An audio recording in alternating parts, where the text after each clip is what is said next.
the $1 Million Mortgage Experience podcast.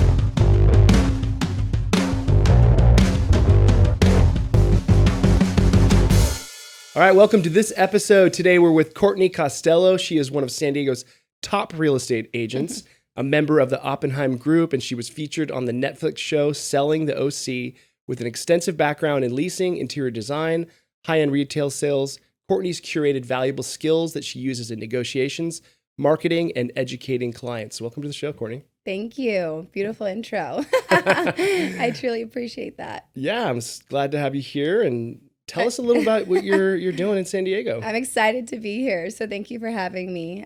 So San Diego, I'm a native here, born and raised, and obviously we all know the climate of the market has, been shifting and changing in the last few years. So I'm just really immersing myself in educating myself of what's going on and really finding the niches for my clients and really how it's going to bring value and benefit them in purchasing or selling.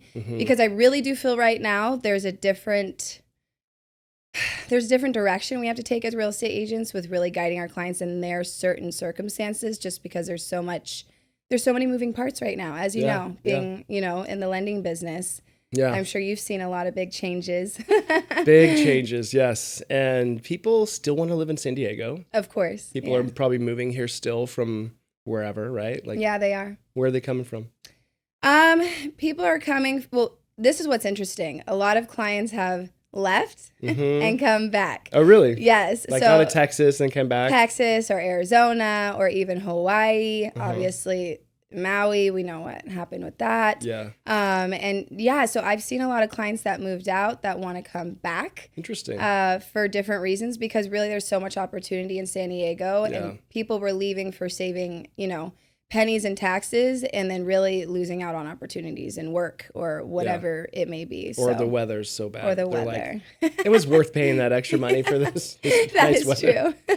Yeah. That is true. We lived in Nashville for 3 years and then we moved back. We were like, this is... See? Yeah, I was like, this is great and this lifestyle's cool. Right. But the weather's terrible and the opportunity in business was different. So. Right. And sometimes people have to move to get whatever they need in that season of life. Yeah. And then they realize what, really is aligned with them. And then they relocate back and then they have a deeper appreciation for San Diego. Then they don't mind, paying that extra money because they know this place fulfills them on so many other levels. Very true. Yeah. We're like, we get frustrated with the taxes, but we're like, I guess it's the price of admission for this amazing place. Exactly. So what got you into real estate? Were you just always wanting to be a realtor? I love that question because my answer is really funny. Okay. Let's hear it. I say, some people are like, I want to do real estate my whole life. No, I didn't actually. Real estate found me and really came into my world. Okay. So I was in a background of design and fashion and styling, high-end jewelry sales, was offered to be a jewelry designer actually and go to school for that. Like worked for an attorney, was a legal assistant / basically a paralegal as well. So I had in management and a lot of businesses that I was in as well since I was young. I've always loved working, making money, working with people. I love people. I love taking the time to get to know people. I love new relationships and building on that because I really want to make an impact in people's lives and whatever I'm doing. So there was like this all-encompassing background I've had of in all my different avenues I kind of approached. And then I had a lot of people in my life tell me, you should do real estate. You need to do real estate. I'm like, no. Like I genuinely did say no. I'm being authentic. I was like, I don't really want to be placed in that, there's a status kind of that real estate agents get. And I really wanted to be respected as a professional and of my skill set and my background. And so I'm like, okay, fine. I'll give it a chance. I'll go for it. I'll get my license. And I'm only going to stay in this business if I love it and if it's 100% aligned with me. If I find my niche in it, I'm all in. Yeah. So I'm an all in or all out kind of girl. Like that's just who I am. So I did it. And obviously 10 years later.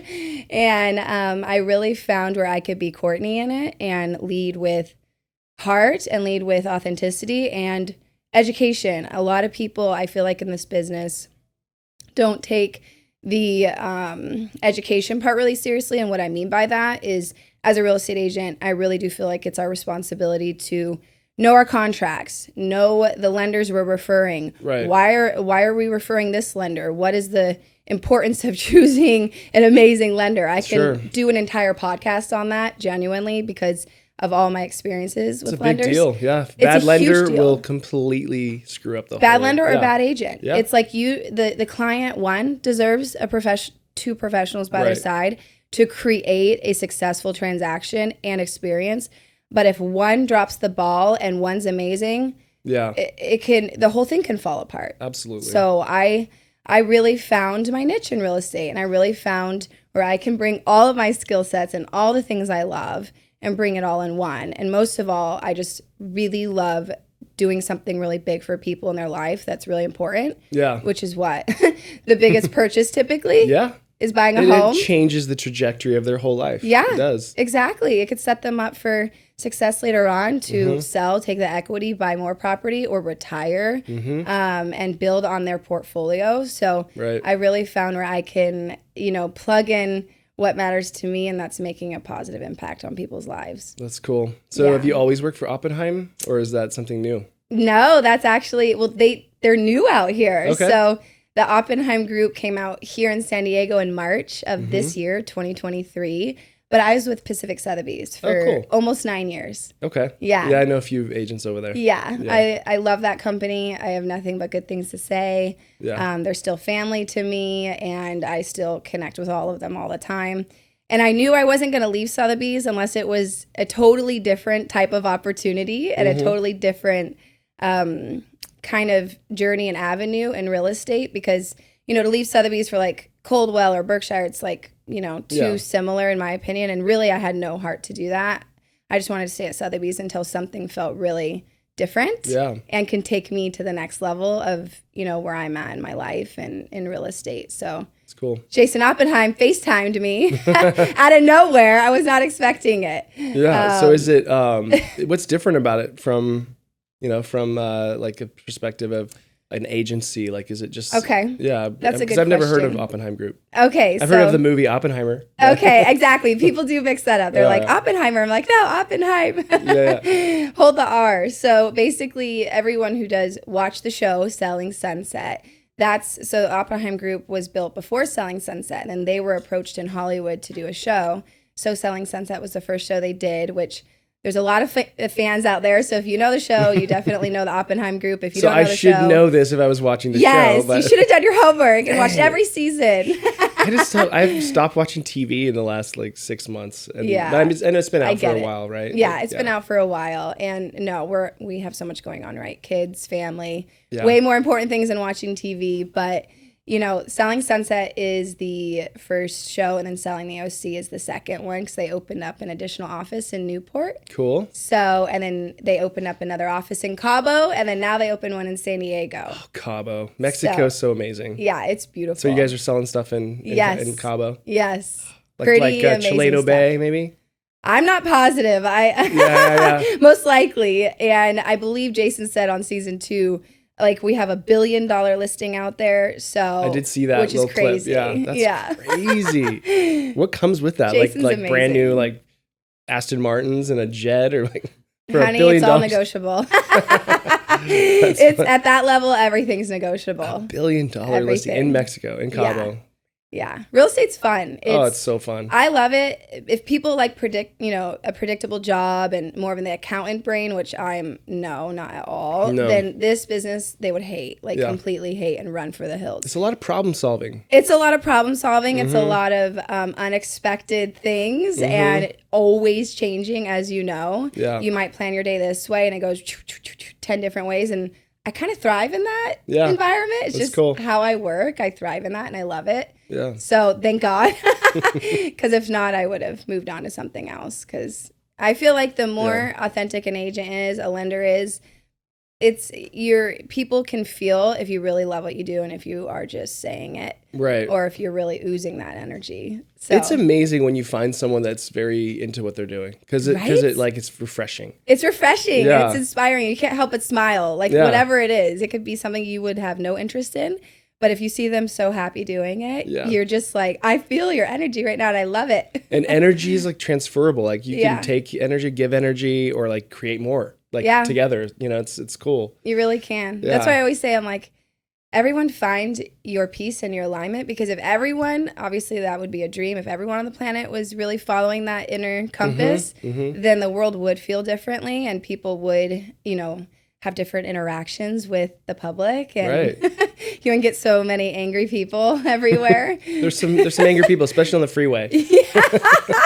Just blast your music or a great podcast and just blank it out. That's what I do. That's awesome. I'm like, send you love because y'all need it today. Let's talk about that real quick. You're saying like, so you can just turn off negativity, or like, because we talked about that on a previous podcast, not us, but I love that idea of like, you can just turn on music. Yeah. You can really change the moment that you're in. Like if you just have a negative thoughts. That's one of my favorite things to talk about ever is mindset. Yes. You know, and it's not some cheesy stuff. I mean it. And I have been immersing myself into personal growth and mindset since 2011, like really, really pushing that in my life, because I just found I found so many people that were so miserable, and then so many people that held on to so much stuff that caused them to feel heavy and caused them to feel weighted down, including myself, like everyone, until you do the work and really see within what's going on and then really dig deep. So I really feel like once you change your perception of things, and once a big one is gratitude. Yes. Totally. I swear to you, if people just like practice that, it'll become automatic in their life. Like my daughter will make the craziest mess in the world in her room. And then she'll go to her dad's for the next week. And I'm like, and instead of going, oh my God, I had to clean up all this mess, you know, the initial reaction, I'm like, I am so grateful. I have a healthy daughter with 4 limbs and a working mind that is so imaginative, that she made this crazy chaos that I get to clean up, because so many people out there are praying to have a baby or have lost a child and would give anything to clean up a child's room. Yeah. Anything. It's insane. Mindset. Yeah. Like I could be like totally upset about the messy room, or grateful I have a healthy daughter that I get to clean up her messy room for. And that's like, what's cool about that is you're taking the power back of like being something that's happening to you versus you choosing to make something out of that. And really spinning that. So you can apply that really anywhere on the road. You're driving a car, you have a leg that works, that's driving for you, arms that are driving, eyes that can see. That person, you don't know, what if his girlfriend just cheated, or what if like he lost his job, or something happened to his mom. You don't know. Or he's in a hurry to get somewhere because he's gonna get fired, or exactly. You don't know. And so granted, you should always have boundaries and always like, you know, speak up for yourself and things of that nature. But there's a point where you really have to stop allowing other people to control your happiness, because that's so fleeting and so conditional, that really when you find your inner peace and when you're like, they can't come into my aura unless I allow them to. Yeah. I'm just going to send them love and turn on music and do something that makes me happy. Awesome. And like change your mindset. Like everything is perception. It's so good. That changes your experience completely. It totally does. And like when you're feeling this heaviness of like, you know, something bad that happened, it is hard. You know, it's not an easy thing that anyone can just say, but anyone can do it. Right. Anyone can just say, I'm going to choose to turn on music. Music is a big deal. Like Music's we don't realize how big of a deal it is. It really is. Yeah. Moving your body, music, nature. I will push that all day. Ground, like putting your feet barefoot. I didn't know you love grounding. Yes, like grounding in the grass. Is my thing. I'm always like, Mark, I need to go ground. He's like, oh God, Courtney. Like he just thinks I'm crazy, right? And I'm like, I swear it really it's scientific actually. I've done the research. And like, I mean, everyone's wearing shoes with rubber, and it's like we don't really touch the ground. Like and we all know there's electrons and there's all that stuff in the world, and that our bodies are made of. Yeah. We all know that. Right. But we don't choose to. But we need to embrace this the thing that doesn't cost money. So people will be like, well, Court, I don't have, $5,000 to do that personal development course. It's like, you have YouTube, you have books, you have nature, you have people around you like myself you can reach out to, have conversations that cost genuinely nothing. Totally. So you either find every reason to not do it, or you find every reason to do it. So good. You can. Yeah. I'm like, no, you're not limited. You're not. It's all about your mindset with that. So there's a lot of ways we can always contribute good things to our life, and who you're around and who you hang out with, which brings me back to real estate. I am very choosy about the lenders I work with, the people I bring for inspections, termite, obviously we don't get to choose appraisers or things of that nature, or sometimes the other agent or clients on the other side, but the controllables that you do have in real estate, control them. Yeah. Work with people you love. Work with people that make your life brighter. Yeah, I love that. That's the kind of lenders I choose to work with. It's good. People that, and they're probably excited to work with you. Yeah. Because you probably sell like really big like listings, right? Yeah. And do you more buyer or do you more listing or both? I do both. It depends. It's really by my client's needs. Like a couple of years ago, it was like all listings.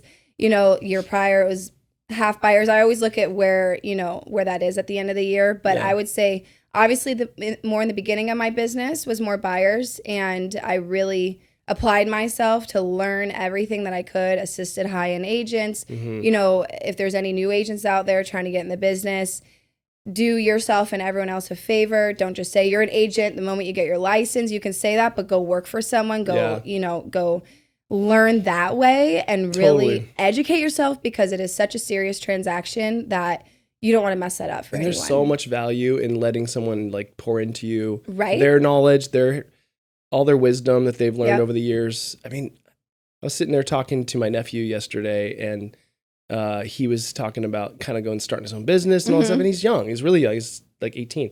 And I'm like, you go work for somebody, spend time under them, because it's priceless what you get out of that. It's true. And he's a go-getter, super motivated. So I could see why he just wants to go out on his own, like. It's true, but it's like you got to like if you do it slowly and you grow organically, right? Yeah. You're going to have a stronger foundation, just like a relationship with anything. It's so important. It's like 0 to 1 million. No, like build it strong so your foundation is always there. So nothing can just crack and break your entire business, you know? So yes, assist high-end agents, learn from people, ask questions. Yeah. That's what I did. And it's hard to get into luxury homes too when you're new. So if you can go work for someone who's doing that, then you got a way better chance of. Yeah, and I think what people miss in luxury, just like in life, like with Selling Sunset, when I met all the cast, I didn't look at them as outside of me. I looked at them as like another soul, another person, another human being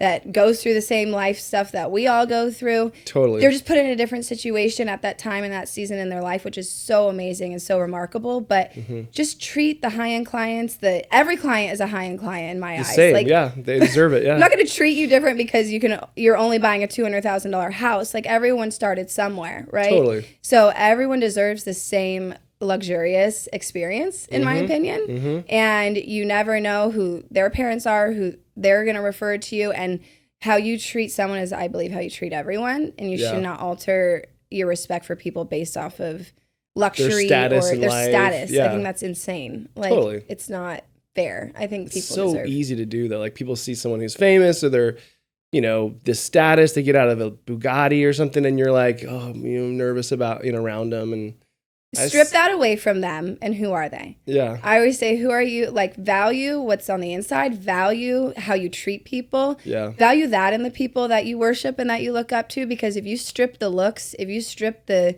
cars and the jewels and the purses and the status and the Instagram followers, even if they're real or not, whatever. Right. It's like you strip all that away, and who really are they? Exactly. And that's how I operate. I'm like, if all that was stripped from me and everything was stripped in like the outer, what the world sees, I still would have the same boyfriend, the same family and friends and people by my side, because I always lead from my heart and from a different, intention in the relationship than status and all that stuff. That's good. That's a cool approach. Yeah. Yeah. What do you do differently as an agent? Like, I know you do sell a lot of homes. You're one of the top agents in San Diego, and a lot of hard work to get there. Yeah, talk about that. Like, what got you to that place? I worked really. I never felt entitled. I never felt like oh, the world owes me, and I'm just gonna show up, and it should just fall in my lap. I was a hustler, and I hustled, and I worked my butt off, like. So for 3 years, I swear I didn't do anything, and I started in my 20s. Like I didn't go out, I didn't party, I didn't do any of that in my 20s. I worked on personal development and my business, and then had a baby and all that. But I really took the time to care about people and spend time with them. Like, hey, Court, I'm going to refer a buyer to you. I don't just call them and put them on a search. I actually go, okay, hey, let's meet up. Let's have an appointment together. Let's take the time to do that, which a lot of agents do not. They don't value buyers the way they should value sellers. And I'm sorry, you can actually make an incredible living and career based off of just working with buyers alone. Oh, for sure. If you do it right, you're always gonna keep your buyers. You're never gonna lose them. Right. You bring enough value to them and truly show them you care. And they turn into sellers. Exactly. It's like right? Come on. It's like thinking forward, right? And thinking forward and thinking long term and right. as a whole, not like get quick, no. Transactions. Exactly. So what really I think set me apart was I came in with caring about people and taking the time to be with them and really get on their page. What are your goals? Why do you want to buy a home? Why do you want to sell a home? What is your vision and what is your foundation of your intention? So I can constantly keep them on point as the process is evolving, because as we know, people will start compromising on their biggest reasons of why they're even doing it in the first place. And we're here to be the sound of reason, not here to sell them a home. I'm here to guide them into the right home for them. Right. Truly. And there may not be a home for them right now.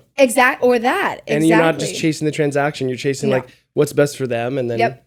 Yeah. So I've always come from a real place and authenticity, and then going above and beyond, doing things most people don't want to do, taking that extra, doing that extra mile, and educating them on the contracts and the process, and really taking my time to do that, because I think the more confidence they have in you and in the process, the more comfortable and at peace they're going to be throughout, and the less issues that are going to come up. That's right. Good. Yeah, so I think what set me apart is I led with my heart, my brains, my intentions being pure and really altering to every client, and hustling, working my ass off. Where did that hustle come from?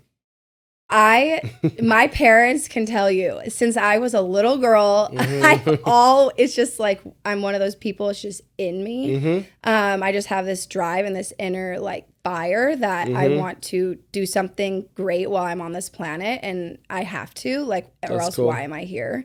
So I have to contribute something good and have a fun life and enjoy myself. And the more, money you can make, the more opportunities you can have, the more people you can bless and help as well. And the more you can give to your children, and more doors that can open. So I saw, okay, where are the opportunities? So when I was little, I asked my parents, I'm like, can I have a cell phone? And I was like 11. I was middle school, which it was like the chunky Nokias or something. I forget. And they're like, absolutely not. No. Like, you can earn it if you want it. And I'm like, earn it. Okay. What do I do? And I just went around and figured out all these little jobs, clean blinds. What am I good at? I was like, I'm good at organizing. I'm great cleaner. Like, I'm like a little OCD. I like things clean, and I like dogs, and I like creating things. So I created all these little businesses, and I was never shy. I loved meeting people. So I door knocked since I was little, and I talked to all the neighbors, and I offered services. 11-year-old knocking on doors. Wow. Yeah, and was making things even when I was like in kindergarten and selling them in front of the house with my friend. Seriously, like tie-dye socks, weird stuff. And I made enough money I brought it to my parents. I'm like, here, I'm going to buy the cell phone, activation fee, the whole thing. Yeah. They're like, well, you have to pay for it per month. And I said, no problem. And I gave them the $40 every month to pay for my cell phone. That's awesome. Like, so I was just a hustler. Do you think your parents were like, they realized what they were doing? Like oh, yeah. Or do you think they just were like, you need to earn it because we don't want to spend the money? They knew. No, they knew that's what it took to get you motivated. Yeah. Yeah. My parents were very good parents. They knew. I think my parents, they're great parents, but I don't know if they knew like that what they were doing. Cause like I was a skater, like, I don't know, from 12 to 16 or something like that. You were a skater? A skater, okay. Yeah, like a skateboarder. Right? I like it, yeah. And my parents, they just didn't have enough money to just buy me a skateboard whenever I wanted. Right. So I was like, I want a new skateboard. And they were, sorry, you got to wait for your birthday or Christmas. Or you can go, work and do something. You're like, that's not good enough for me. Yeah. And so I think because they just didn't have that extra money, and then I wanted something, and I knew that I could probably go figure out a way to do it. That's beautiful. That happened. But I just wonder, like, now that we're parents, right? Yeah. You're a parent, like what we do to our kids, like, will affect them all the way to like their adult life, right? It's so much. 100%. Yeah. I think being a parent, instead of just giving them something where you can be like, well, you can earn it. Yeah, you can earn it. Boundaries, you know, parenting is I'm like, building a real estate business is not easy, but it's easier than being a parent because you're like, Yeah. I don't want to mess my children up. I want to like do the best I can to give them a well-rounded, perspective on life. And you don't want them entitled where everything just gets handed to them. Then they don't have that drive because they've never had a reason to have that drive. Sure, and then they're entitled and and no one wants that, at spoiled. all. No. It's not good. God, no. If I ever sense that for my kids, I get like kind of mad and I go on You're probably like, way shoot. too far over, like overkill. I'm emptying your room. Earn it all back. I think I've done that. Like I've started taking things out of my daughter's room. Yeah. Like her guitar, and I took like I forget what else I took out of her room. And I was just like, what am I doing? But they just have to learn no's. They have to learn not everything's handed to them. As our job as parents, I mean, we're doing the best we can, but it's like, really, really think about how is this going to benefit them later on? Are you raising someone to survive in the world? And yes, one thing that I believe you should never hold back is love. Give them all the love in the whole world. Yeah. Right? Love on those children, support them, tell them they're amazing, lift them up. Because really, I think parents too, I've seen, and over my time of like being in the personal growth world that I'm so obsessed with, a lot of kids that are afraid to go be something in the world, or adults that are afraid to go be something in the world, we're told they kind of weren't good enough. Yeah. Or like keep focusing on the bad things they're doing and like pointing that out. Yeah. Like you got bad grades, or you failed your test, or you can't focus on that stuff. You can't. If they don't get straight A's and they're doing the best they can, their B's, like celebrate them. That doesn't mean they're a failure, So I think it's really important. That's cool. Because then there's a lot of unraveling that needs to get done as an adult if that was how you were brought up. So. That's cool. So you had a mindset of success even from 11-year-old go-getter. Just I'm gonna go do what it needs to be done to take. Yeah, that's cool. Yep. So there's no now I don't wonder how you got successful. And I'm grateful for that experience. I'm like, and my parents will tell you all of it's true. I remember those memories, and they're core memories for me. And it built this confidence in me. It built this, core confidence that I can do it. I've done this, I can do this. And then it's just a stepping stone from there.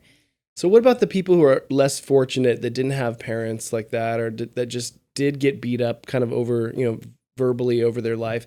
What do you tell someone like that doesn't have that blessing of, being raised with that? Like, unfortunately, I feel like most people got more of that experience than that's why I'm big on pushing loyal, amazing marriages, good parents, showing that example to their children. But what I say to my friends or people that I meet like that is that they really are the creator of their life, and they can write their own story. They're not defined by those experiences. They can actually really use those experiences as their fuel. Like if you get really upset and you feel this like anger, go to the gym and like push that into, working out. So you can use any emotion as fuel to really, take you to the next level in your life. So it actually is an opportunity to go even, deeper within to figure out who you are and what you want. Yeah. And then kind of rewrite the program. Yeah. You get to rewrite that. Yeah, that can be done. It's empower them, because we all have that ability. Everyone is so powerful. They just need someone to believe in them maybe at first, so that they can like spark that light. It's like another light lighting another light, and you spark it for them, and then they can run with it. If that's you and you're listening right now, we believe in you. Yes, you can do it. I do. I really do believe that. True. And there's so many stories, right, that people have come from nothing or been in horrible situations. Absolutely. And they're freaking phenomenal. And, look at them out there. That's an inspiration. And just because I had a great childhood doesn't mean I didn't have my challenges. I had my fair share. Everyone does, their challenges. Totally. And really, I had more in my adult year. Crazy things happened in my life that like took me through, my next level expansion. So I do believe people can, turn anything into gold and really run with that. That's awesome. It's a great mindset. Thank you. So talk about the Selling Sunset. So Selling Sunset, I need to watch it now. Selling the OC is the latest one that we just released. Selling the OC season 2. It's funny watching it back because I know a lot of them closer in person, right? In like real life, I'm like, this is old drama, like because it's from like a year ago, right? So to me, it's a different experience for me watching it because you know the people. I know the people, and some of them I'm pretty close to and really, really, really love and have great friendships with. So I'm like, you know, like that's not really how they already he worked is. that out. They're fine now. Yeah, They're not upset anymore. Exactly. Yeah. And I love Tyler and Alex. They're kind of the vocal point of this season. They have a great chemistry and synergy between the two of them. And they were, if you watch it, you'll see what I mean. They were definitely hounded on a lot in this season. Interesting. And like, just leave them alone, you know? Like, let them be. Like, okay, who cares, you know? But that's what the audience wanted to see, apparently. Well, if it's too like easygoing, no one's gonna watch it. It's boring, right? Yeah, And that's not life. Nothing's all easygoing. So there really is, you know, there really are those things going on for sure. But what makes me a little sad is it did create a divide somewhat in the OC. So there really is kind of a divide in the office. Okay. You know, and we have meetings once a month, and I get to see everyone, but not everyone's there all the time. But Jason and his brother Brett, they're the ones who started the business. And I love Jason so much. He's there most of the time. Shout out to Jason. He's amazing. That's he definitely creates a family atmosphere and really cares about all the agents and really cares about real estate. He's also extremely passionate about the business.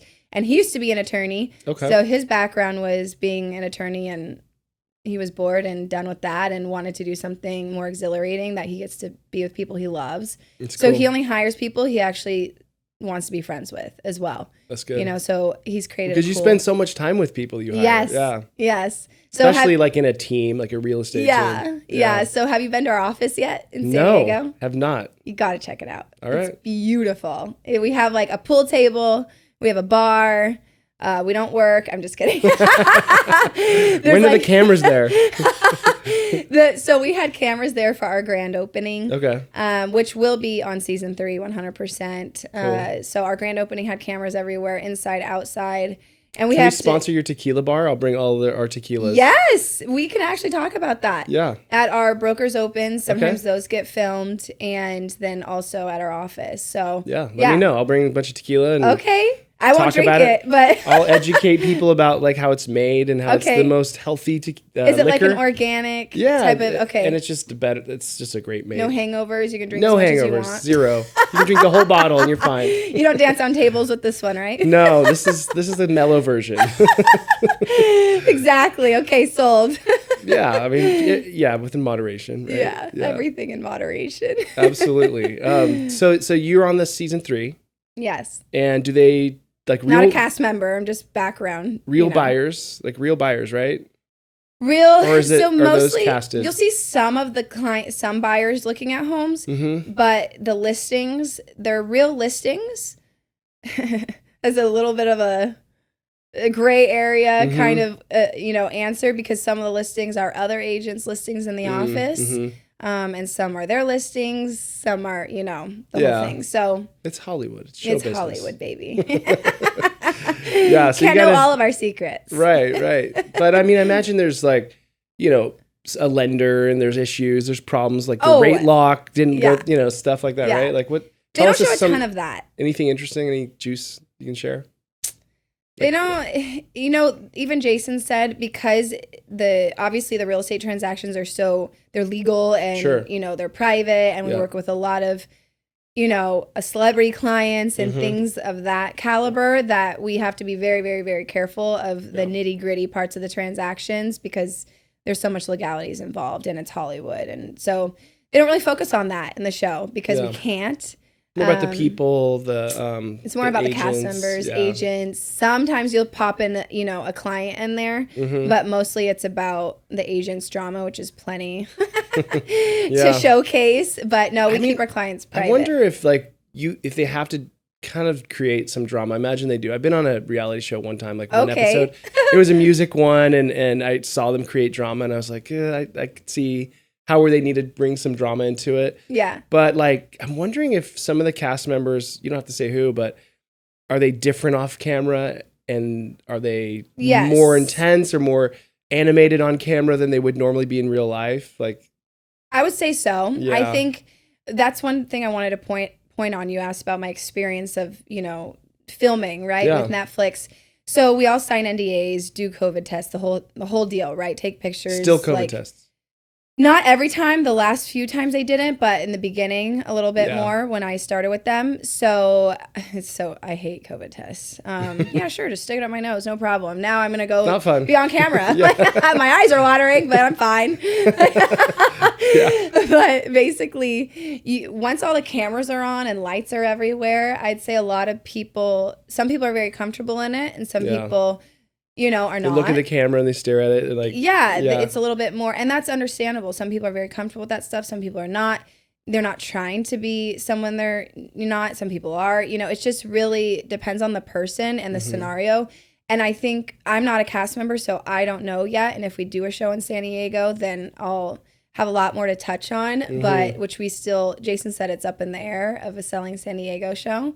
So I think I'll keep San you posted Diego on would that. be so interesting because it's such a different market.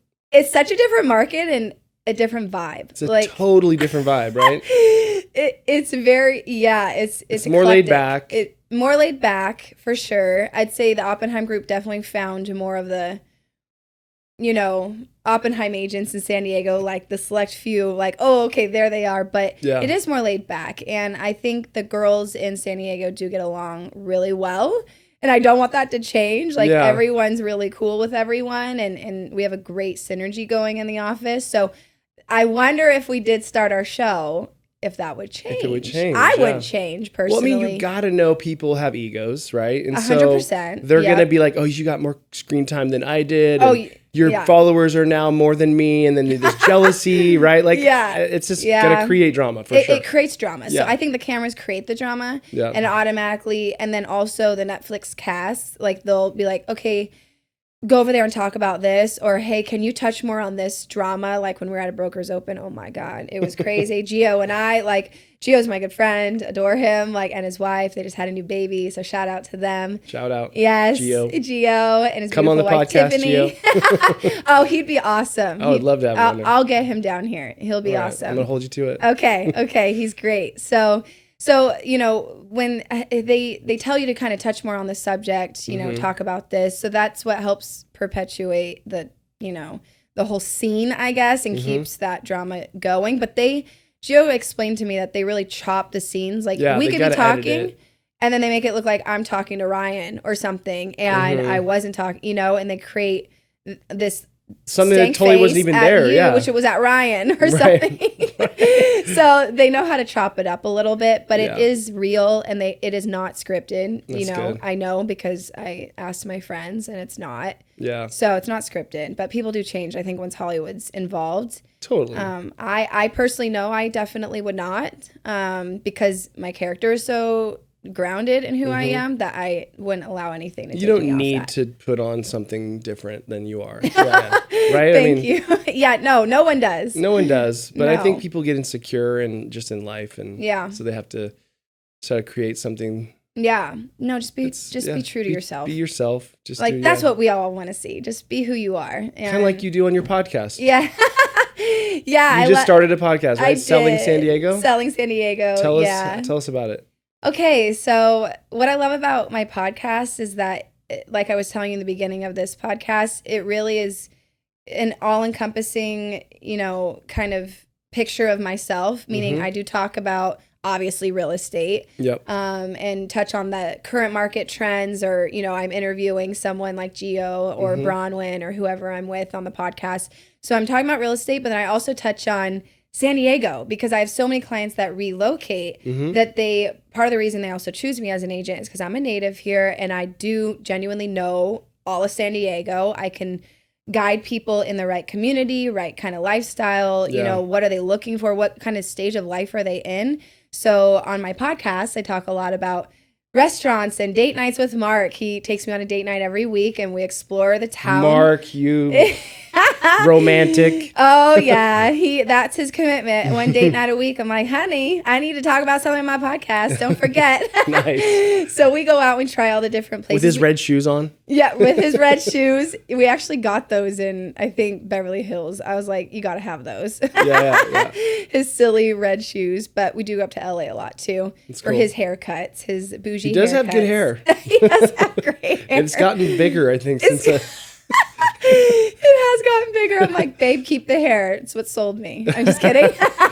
Good old Mark. Mark, shout out Mark Fidelman. Shout out to my boyfriend. He's so amazing. Not just a beautiful man in every way he is. So shout out to him.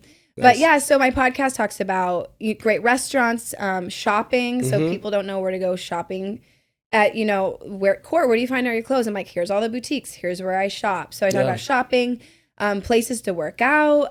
We love to go to Equinox, but I also like doing outdoor activities. So I really give a great overview of San Diego, and then we'll talk about different communities in San Diego as well to learn more about that. Because if you're not from San Diego and you're living in Arizona and you're going to relocate and you listen to my podcast, then you're going to get a better idea. You chop it up in little clips and stuff and put it on TikTok. Yeah. God, I started TikTok in like 2020 and I just got overwhelmed. There's like so many platforms. I'm like, I need to be better at posting on there too, but I'm mainly on Instagram, LinkedIn, and Facebook. Nice. So I'm like, yeah, TikTok's probably a little younger group. Yeah. Although, I mean, to me, it's the most amazing algorithm. Like, it's entertaining. And people, when I tell them I look at TikTok, they're like, "Do you just watch like nurses dancing?" I'm like, "No, I like never seen that once in my whole." No. It's all like right now. It's just all different like educational things and tequila and it's fun. It's whatever I like they just figured it out. Yeah, if you make it a little bit more spicy on TikTok, then they like it. If it's too professional, they're like, eh. Right. So bring the spice on TikTok. yeah, it's a good platform. We use it a lot. We chop up all these videos. And that's awesome. I'll need to check it out. So how many episodes do you have so far? Mark knows better. I should know that answer. I don't know. I think I have like 11, something like that.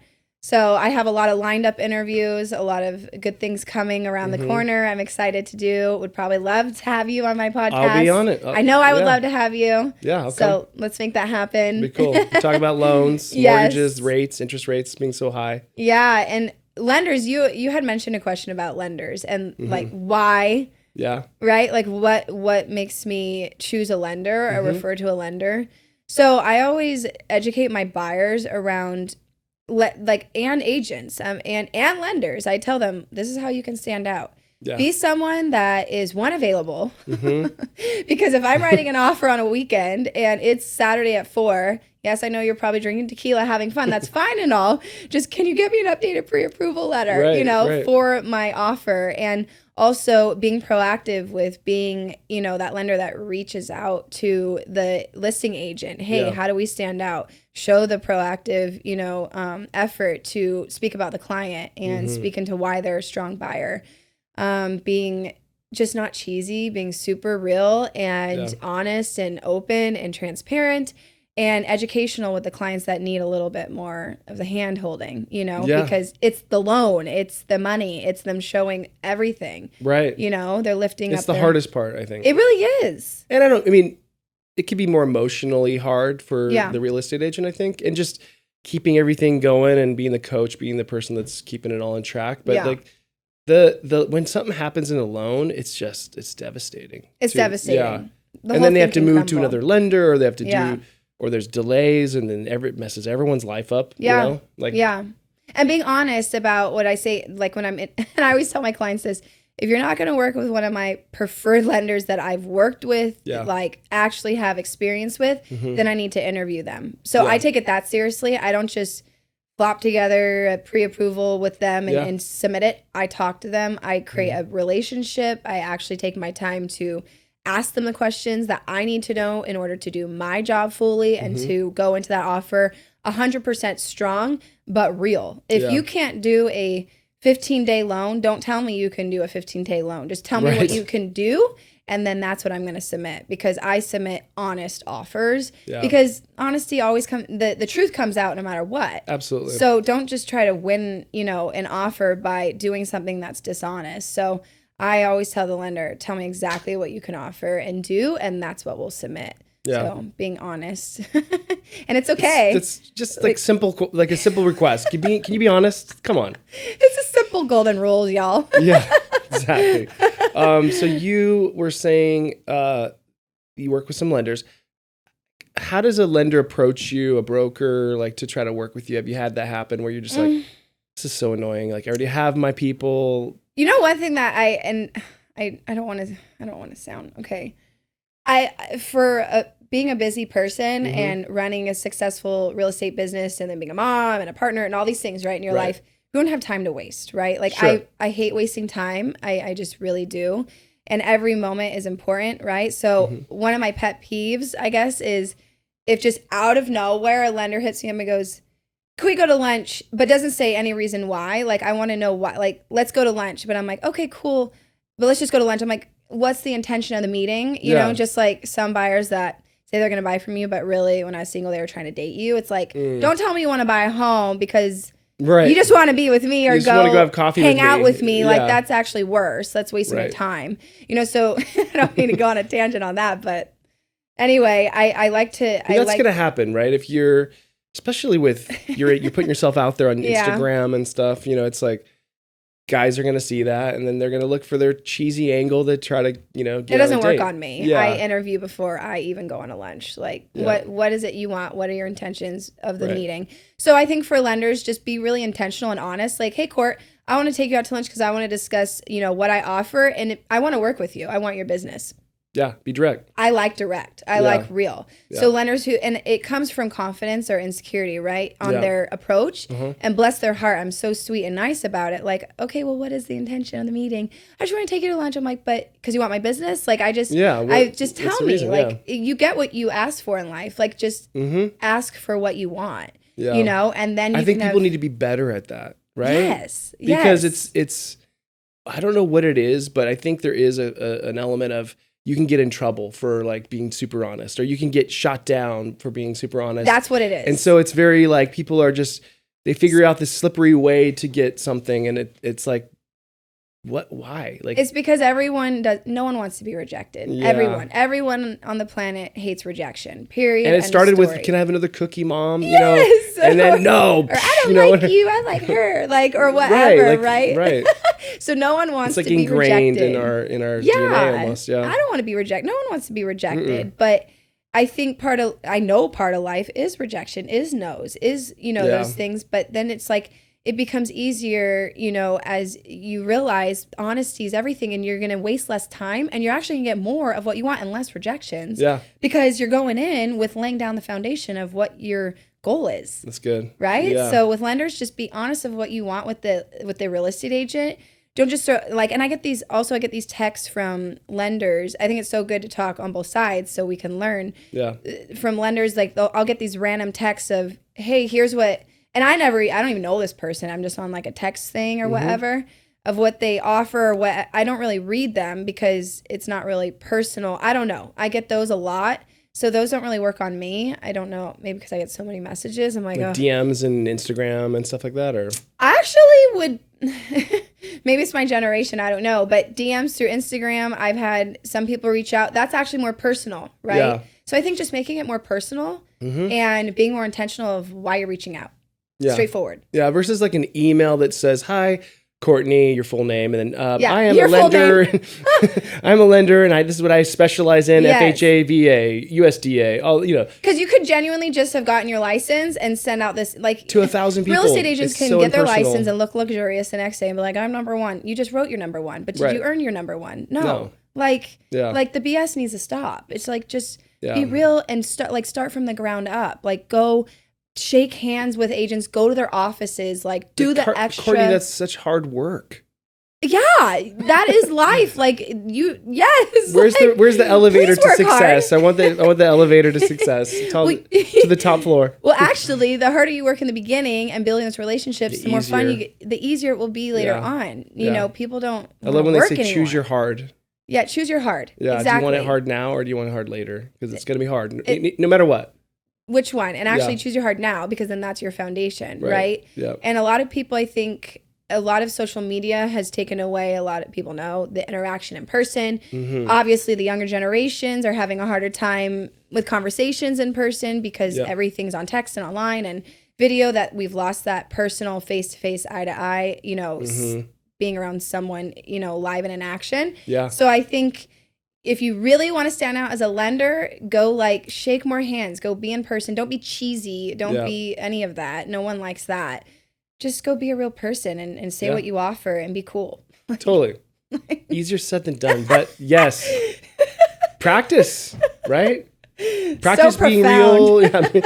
real, being a just authentic person. Just practice, and Yeah. you know, and Because that'll stand out. yeah, and I think people get nervous, of course, but Yeah. that goes down the more you do it. So And if you get the rejection, Yeah. go, so can I ask you so I can be even get better. Yeah, What is it about me that you don't want to work with? Or what is it about you that is a no to me right now? So I Yeah. can improve on that. that's good.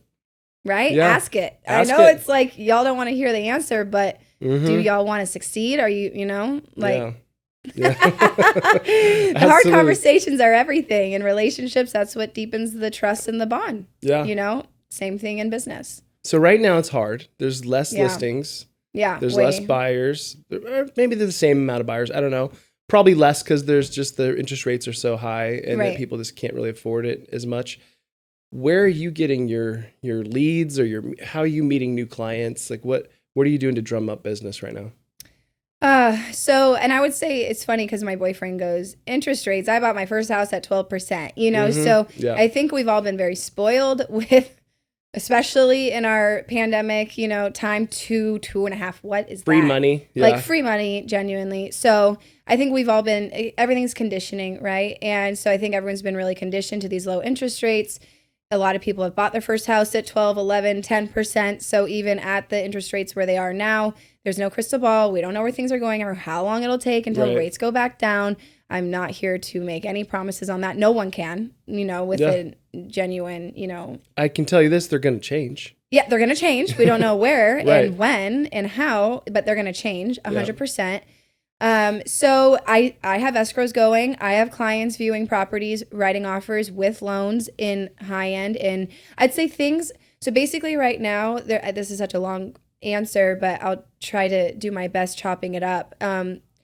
In every market right now, there's a different answer for it. So the high end real estate is different than I can answer to less than $1 million, right? There's not a ton you can get for less than $1 million, but buyers right now have a little bit more negotiating power because what? There's less offers, right? So we can negotiate better. If you're listing a property, do not list it over market value. List it at market value or slightly under. Do not overprice like that. I will not even list homes that want me to list it for something it's not even worth. Like, it's a waste of time. You're wasting everyone's time. Your buyers are going to go, like buyers are smarter. Yeah. Period. End of story. You do not just run the market anymore. And buyers want to make sure they're making a smart decision because they're paying more on their loan side.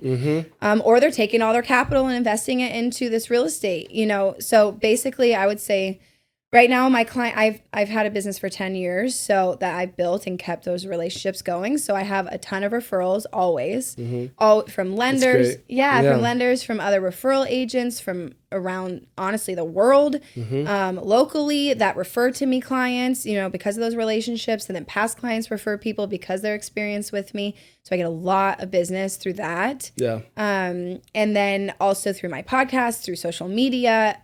I meet people everywhere I go. I'm never the person that throws my card in people's face. I'm just who I am. They ask me what I do. And if, it ends up being synergistic, they ask for my card and they're like, hey, I actually am looking to buy, or I'm open in a year, or in, so I meet people the organic way. That's good. I meet a lot of people. I'm out there in the world a lot. So I build those connections everywhere I go. But things are different right now. I think a lot of people are working harder than ever, like the real agents, and making there's less happening. Making less, working harder than ever and making less. But that's just because of the climate right now, and that's going to shift. So I think the really good agents that really take pride in their business and that are true professionals, thank God, are going to thrive no matter what market we're in. And the ones who really didn't take this business seriously the way it needs to be taken are trickling off and finding their own way and whatever else is meant to be for them. And, that's everyone should do what is aligned with them. And I think this is just going to kind of weed out, the weak. Who doesn't really have that passion for the business. Sure. Yeah. Because if you have the passion, you're going to make it through any market, right? And be smart. Be smart with everything. And also, I would say for agents too, because things are more difficult out there right now and more, I don't like to speak too negative, but I'm also a realist and I like to give facts. things are more scarce out there. Yep. Don't come from a desperate mindset. Don't come from, oh, I just need to sell you this house. No. I don't sell homes. I'm a guide. I provide information. I bring value, education, and I'm really good at my job and my side of things. But if it's someone's home, they're going to know on their heart, and you just bring forth what they need to know about the property. And if it's meant to be for them, it's going to happen.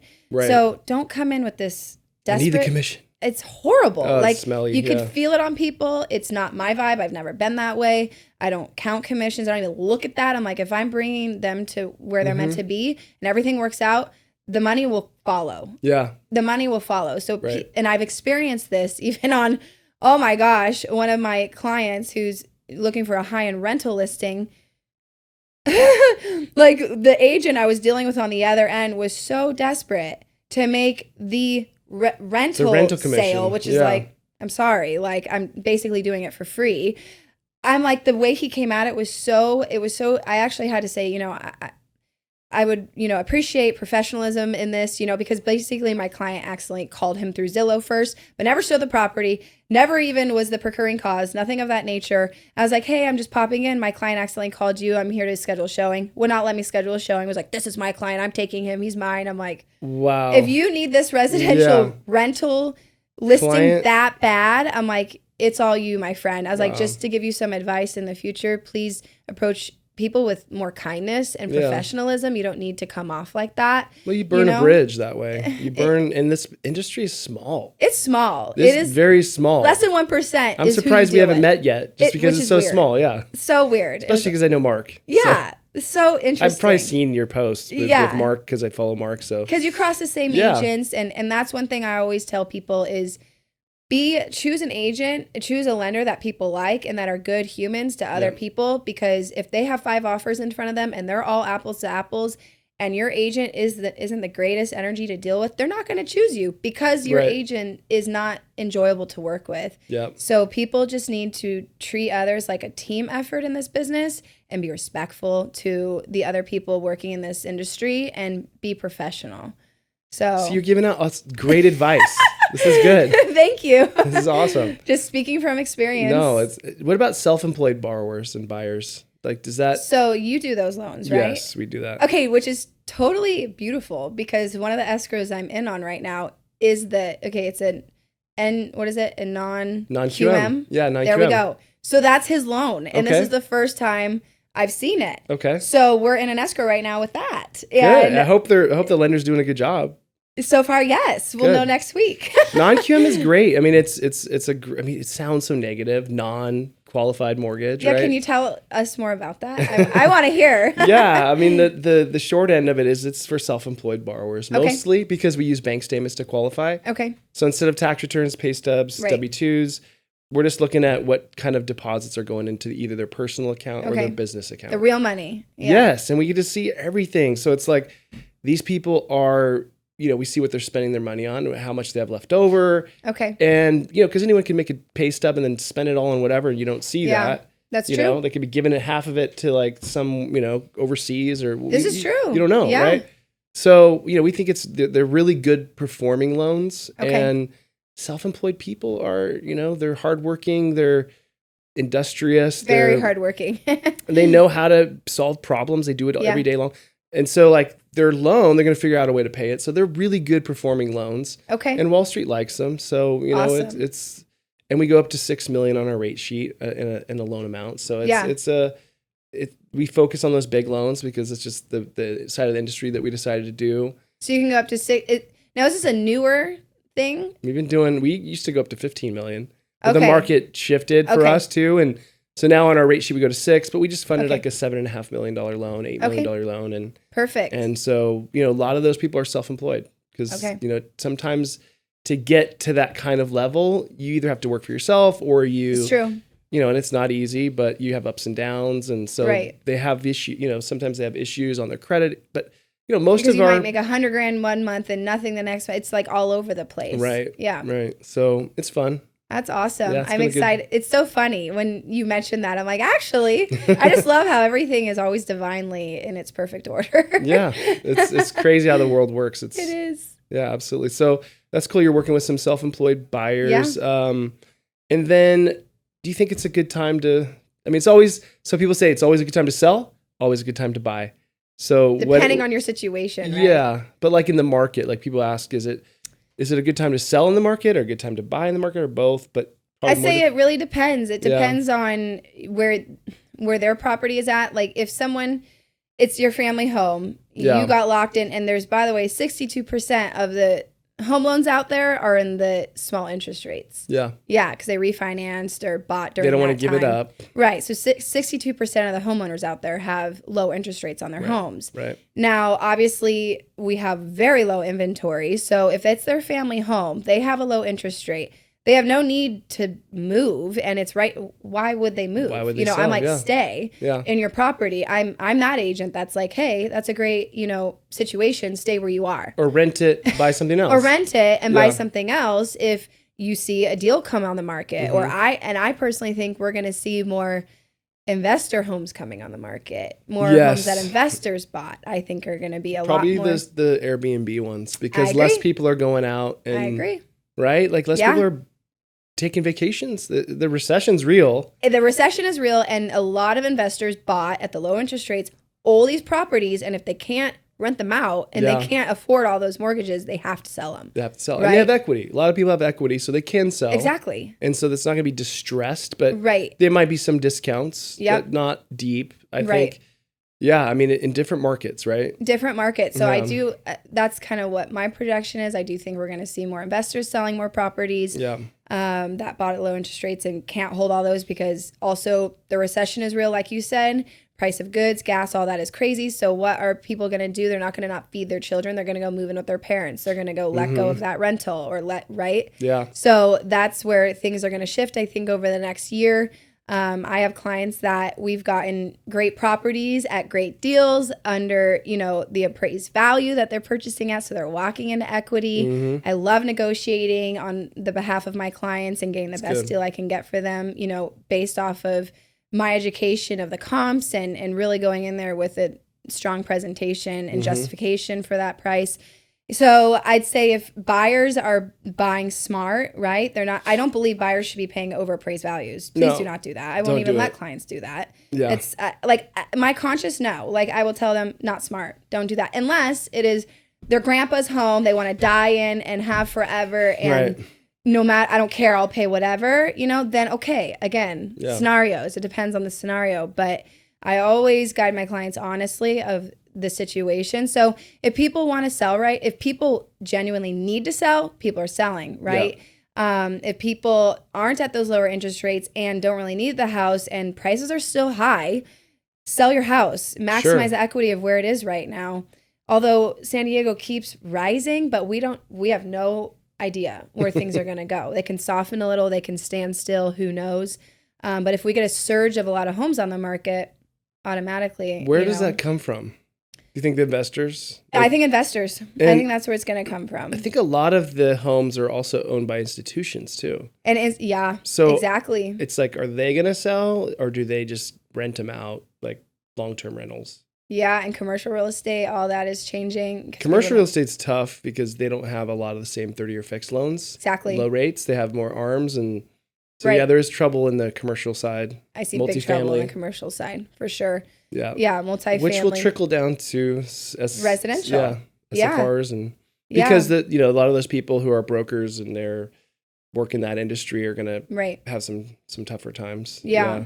I always say when I listen to all different, I'm like a sponge. I love to learn. And especially I've been in this business 10 years and honestly have not had a down market. That's right. I'm like, oh my gosh, congrats to all, that. But I'm like, okay, I'm up for the challenge. I'm up for, I'm going to become even a better real estate agent because of going through the hard times. Again, the hard times can add to your treasure chest of tools to become even more well-rounded. So I'm excited to learn more about, which is what I'm doing, of where the economy is, how that's affecting real estate, how I can best guide my clients based off of as much information as I can get right now, and also listening to different resources, not listening just, you can find any information you want, right? Right. So I listen to all different resources and also take with what my pulse is in the business, being so active in it. It's good. So seeing what people are saying, seeing what people are doing, and then that's kind of what gives me a well-rounded, basically piece of advice for that client.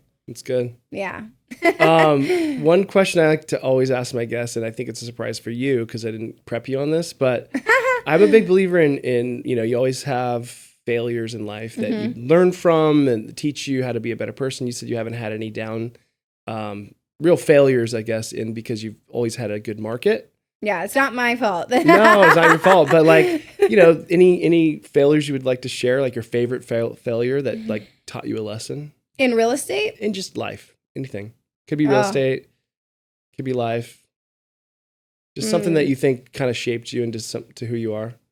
Oh, okay. I'm like, do I go real? Because there's interesting stuff that I've experienced in real estate that I'm like, okay, next time I'm not going to be so, because I'd say in the higher end of real estate, what I learned, and this is for any agents trying to get in the higher end of real estate, people get funny with money, and they just do. Yeah. And I've been burned a few times when it was like more the first 4 years of me being in real estate. And other agents really took advantage of my kindness and took that as weakness. And I let people, it's like I didn't, there was certain situations that happened where I was even the procuring cause. I wrote an offer on a huge property in Coronado, did all the work, all the everything.